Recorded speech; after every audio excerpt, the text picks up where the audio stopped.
محمود غزنوی کا زمانہ تھا. حضرت ابو نور علیہ رحمہ نے لکھا ہے، فرماتے ہیں محمود غزنوی کا دور تھا تو محمود کے پاس نا ایک آدمی اپنا مقدمہ لے کے آ گیا. اس نے کہا بادشاہ میرا کیس بڑا نرالا ہے. بادشاہ سلامت نے کہا وہ کس طرح؟ کہنے لگا یہ میرے پاس ایک تھیلی ہے، میں نہ سفر پہ جانے لگا تو یہ تھیلی پوری ہیروں کی بھری ہوئی تھی. فلاں علاقے کے جو قاضی صاحب ہیں نا، میں جاتی دفعہ میں کہیں سفر پہ جا رہا تھا تو میں ان کے پاس چھوڑ گیا کہ رستہ لمبا ہے، کہیں کوئی مجھ سے چھین نہ لے، ہیروں کی بھری ہوئی تھی. کچھ دنوں کے بعد میں واپس آیا ہوں، قاضی صاحب نے مجھے تھیلی واپس کی ہے تو اس میں ہیروں کی بجائے کھوٹے سکے نکلے. اب میں نے قاضی صاحب سے کہا ہے تو قاضی صاحب تو میرے گریبان تک آتے ہیں، وہ کہتے ہیں بتا کہیں سے پھٹی ہے، کھلی ہے؟ وہ جس طرح ٹانکے لگا کے تو نے سی تھی اسی طرح لگے ہوئے ہیں کہ نہیں؟ تو حضور لگے بھی بالکل اسی طرح ہے، نہ پھٹی ہے نہ کھلی ہے. اب میں لٹ گیا ہوں، میری کل عمر کی کمائی ضائع ہو گئی، کھوٹے سکے کہاں اور ہیرے کہاں؟ تو مہربانی کریں اور آپ کی بارگاہ میں اللہ رسول کے نام پر حلف دیتا ہوں کہ میں ہوں بالکل سچا. محمود غزنوی کہنے لگے تو جا، تھیلی چھوڑ جا، اور جب میں تجھے بلاؤں گا پھر دوبارہ آنا. شخص چلا گیا. محمود غزنوی اٹھے، دربار برخاست کیا، لوگوں سے کہنے لگے چلے جاؤ، میں 3 دن کے لیے سیر کرنے جا رہا ہوں، 3 دن کے بعد لوٹوں گا. اکیلے جب رہ گئے نا محمود دربار میں تو محبوب نے چھری منگائی. وہ جس تخت پہ بیٹھتے تھے وہاں گدا بچھا ہوا تھا، یہ گدا پڑا ہے نا، گدا بچھا ہوا تھا. محمود نے چھری کے ساتھ اس کو پھاڑ ڈالا اور چھری جیب میں رکھی نکل گئے. کہنے لگے میرے بعد کوئی میرے دربار والے احاطے میں داخل نہ ہو. محمود چلے گئے.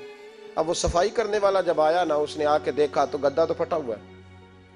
اس نے شور ڈال دیا، پہرے دار بھی آ گئے، فلاں صاحب بھی آ گئے، فلاں صاحب. اس نے کہا او خدا کے بندو، اس کا گدا پھٹ گیا ہے، وہ تو مار ڈالے گا. اس نے کہا تھا سوائے صفائی اور نگرانی والے کے دوسرا آئے کوئی نہ، اور یہاں آیا بھی کوئی نہیں. پہلے دن ہی پھٹا ہوا ہے تو لٹکا دے گا سب کو، کیا کریں؟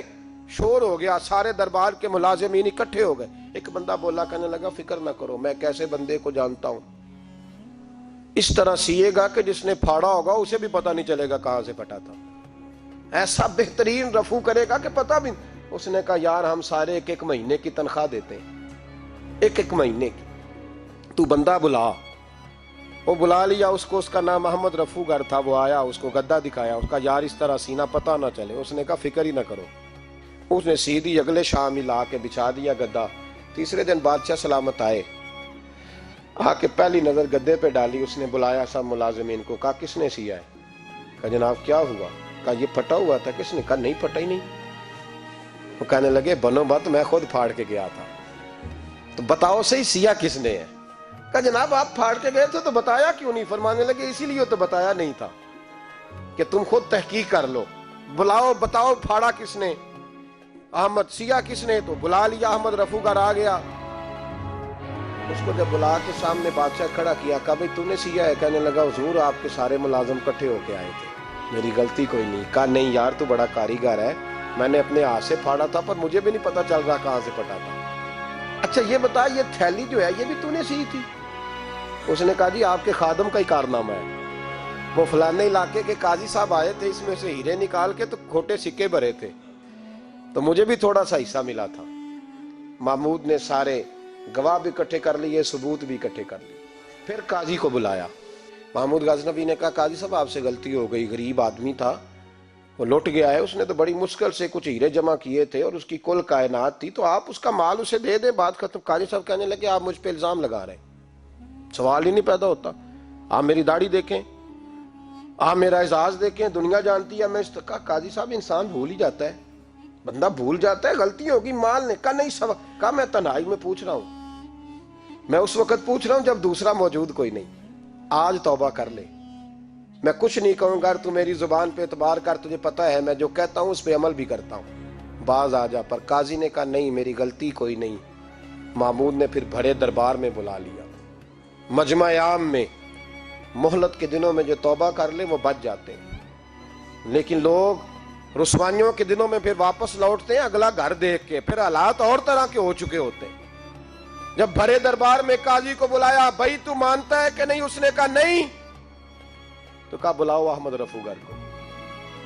جب احمد رفو گر آیا تو بوڑھے قاضی کی ٹانگیں کانپنے لگی، جملے ٹوٹنے لگے. لفظ زمین پر گرنے لگے، بات صحیح نہیں ہوتی، زبان لڑکھڑانے لگی۔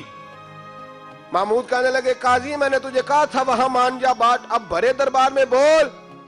تو جب قاضی صاحب کی گردن خود بخود جھک گئی تو دنیا سمجھ گئی، کہا نکل جا میرے دربار سے۔ محمود بولے نکل جا، اتنی تجھے عزت دی، اتنی بڑی تنخواہ دی، قاضی بنایا، اور یہ تھوڑی سی رقم کے لیے، تھوڑی سی رقم کے لیے تو بددیانت ہو گیا، چل چلا جا، نکل۔ قاضی دربار سے نکلا تو لوگ لعنتیں برسانے لگے۔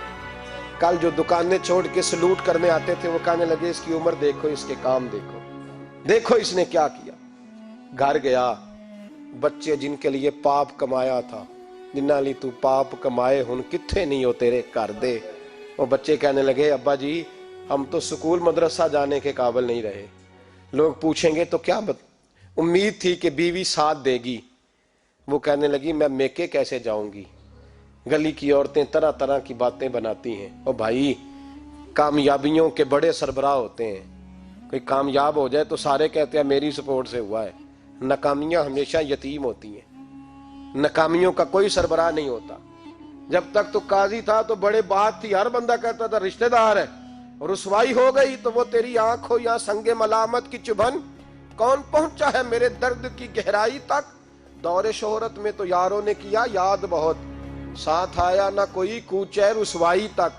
اور میاں صاحب کہنے لگے ساری عمر ہی آٹا گد ہے، میں لکھاں کیتے نہیں پیڑے، اب وقت آیا ہی تے محمد بخشا کوئی نہیں ہوں بیٹھا نیڑے، حالات ہی بدل گئے۔